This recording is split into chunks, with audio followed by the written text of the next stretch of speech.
Hello. After an 18-year career at IMG, my colleague Simon Birri had worked his way up to a role as senior producer and director on a wide variety of major sporting events, one of which was working alongside me and the rest of the team on the BBC's coverage of snooker. But in August 2008, Simon suffered a brain aneurysm which left him with physical and cognitive impairments.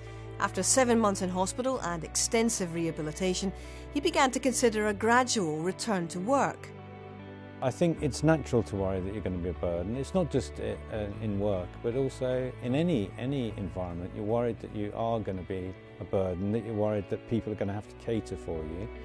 So I think the most important thing that anyone can do, employer or anyone really, when faced with people with disability, is to make sure that they don't feel that they're a burden, that they feel they can make a full contribution, because people can.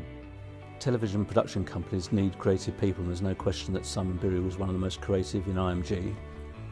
He clearly had still lots to offer after his illness, but it was ridiculous that he actually couldn't get in and around the building, so we had to do something about it.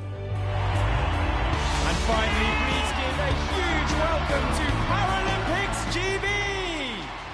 Coinciding with Simon's return, IMG and Sunset and Vine were contracted to co-produce the 2012 Paralympic Games in London, the world's most extensive coverage of disability sport.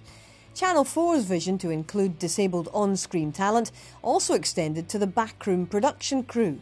Top-class sport on Channel 4 doesn't stop at the end of the Paralympic Games or at the end of 2012. Next year, that remit was fantastic, and I think it was a real breakthrough, and for me that was really exciting. It's a sea change, and it was a message to the world that Channel 4 and TV in the UK was going to put disability at the forefront.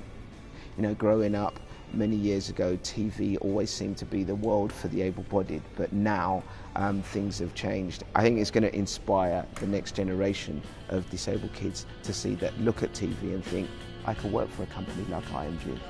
There you go. Try to go you can for you. Yeah, you're right.